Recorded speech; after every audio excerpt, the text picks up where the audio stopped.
Hi guys! Teka, shot tayo! Pero bago yun, syempre, samahan nyo na po muna akong kumain for my dinner. At ayan nga po yung ulam ko for today's video, mga B. Ayan na po yung crabs. Oh, nainitan nga ako dyan sa part na yan eh. Kasi alam nyo ba, pinainit ko yan. Kasi yan yung niluto ng kapatid ko. Kaso gabi yun no, nung niluto niya. Tapos kinabukasan kasi nun, uwi na ako.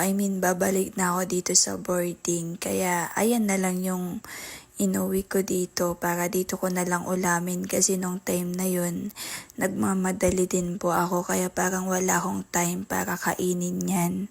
Abay, medyo kailangan pa man din ng time pag kumakain ka yan kasi hindi basta-basta nakakain yan eh, no? Kaya yung pinang breakfast ko na lang nun ay yung pulpog at eto na nga po, binaon ko na nga, syempre, hoy. At ayan, init na init nga ako dyan mga B kasi nga po ay pinainit ko nang sa ganun ay mas masarap. At ayan, tamang kain na lang muna ako dyan. O, diba? Unang tikim. Sarap. Pero mas masarap to nung bagong luto talaga kasi yan hindi na yan bagong luto eh, no? Pinainit ko na lang pero okay pa rin naman. Ayan. Thank you kay Tatang Lakay. Huy, ayan, habang nakain nga ako dyan, bigla ba naman pinatay yung ilaw? Kumakain pa ako eh. Wait lang kasi ate. Hala. Oh, mukhang ano eh, no? Tapos ayun na nga mga B, ang sarap na ng kain ko dyan at cut na muna natin dyan sa part na yan, o, diba? Tapos na po akong kumain, kaya naman abay for the go. Hoy, let's go, Chari. Saan ba tayo pupunta? Wala. Para ako syungak dito na nag-voice over. Bali yung video na to ay nung ano pa, last month pa po, nung June 18, o, diba? Tapos ngayon ko lang na voice over, ngayon ko lang may upload. Gusto ko kasi mapagsunod-sunod ko na yung mga na-upload ko eh, no? Kaya eto, bago ko i-delete dito sa may gallery ko, i-upload ko na muna. Ayan, kaya vino-voice over ko na.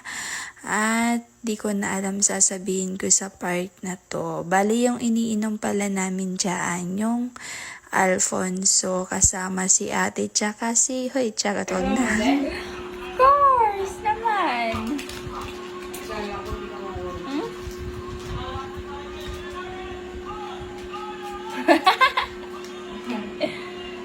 May ganito kayo yung kapatid ko.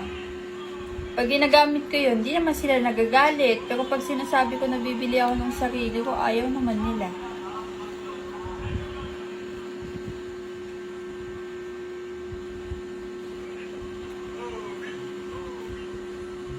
Paano yung sa ilong? Gusto kong itry sa ilong eh.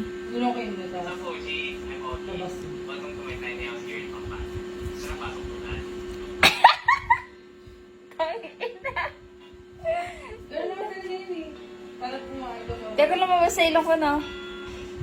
Ang lamig. Ever since the most of the architectural designs, one night, explore sa Instagram, Tikman mo ate, ang malaman mo. Inaway ko lang.